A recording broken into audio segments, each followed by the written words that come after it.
Chers frères et sœurs en Christ, loué soit Jésus-Christ. Après un moment de silence et de recueillement dans le Seigneur, nous continuerons les méditations sur le baptême ou l'initiation au clan divin. La voix du Seigneur aujourd'hui, une réflexion proposée par le jésuite Jean Améblé. Le proverbe africain dit en ce sens, la sagesse n'est pas un médicament qu'on peut avaler. C'est dire que la sagesse s'acquiert par degré d'initiation. C'est un processus, ce n'est pas une solution immédiate. Et cette sagesse, selon les textes bibliques, c'est Dieu lui-même. Dans les lectures de ce jour, où l'Église célèbre la fête du baptême du Seigneur, Isaïe au chapitre 41 à 5, 9 à 11, le psaume 103, Saint Paul écrivant à Tite au chapitre 2, versets 11 à 14, et l'Évangile selon Saint Luc au chapitre 3, 15 à 16, 21 à 22. Nous sommes convaincus d'une et une seule chose. La grâce de Dieu s'est manifestée pour le salut de tous les hommes, nous dit Isaïe. Dans la plupart de nos sociétés et traditions africaines, l'initiation est un ensemble de rites, de gestes et de paroles qui sont transmises aux candidats afin qu'ils entrent officiellement dans le club et le clan des adultes.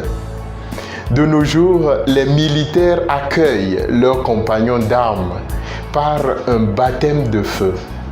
Les religieux par la profession des vœux. Les nouveaux employés par la signature d'un contrat à durée déterminée ou indéterminée. Saint Paul, dans sa lettre à Tite, montre bien que notre contrat avec Dieu ne dépend pas de la justice, de nos propres actes. Dieu nous accueille tels que nous sommes dans sa miséricorde. Le baptême est pour nous chrétiens comme une initiation, un rite de passage à la vie pleine en Dieu. Cependant, ce qui compte pour tout rite de passage, ce n'est point le rite lui-même, mais plutôt le changement d'état, d'attitude, de responsabilité qu'occasionne ce rite. Saint Luc raconte dans l'Évangile qu'après avoir été baptisé, Jésus priait. Et sa prière se convertira en acte concret.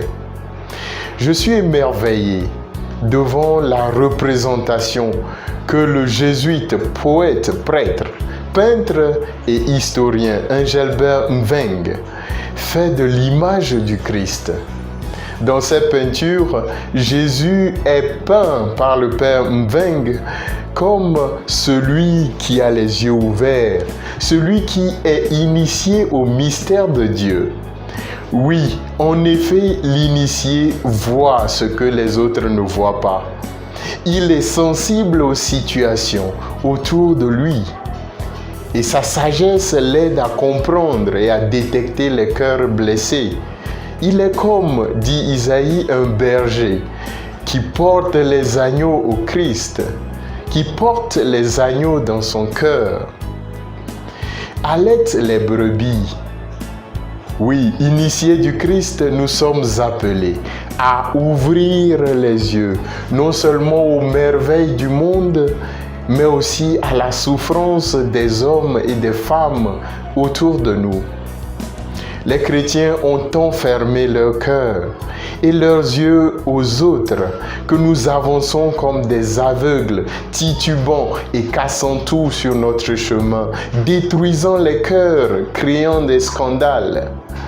Laissons la lumière de la parole de Dieu éblouir nos yeux intérieurs, dévoiler nos peurs et nos frustrations, car à quoi cela sert de se proclamer chrétien si la parole de Dieu ne nous libère pas de notre prison, de la prison de nos propres égoïsmes?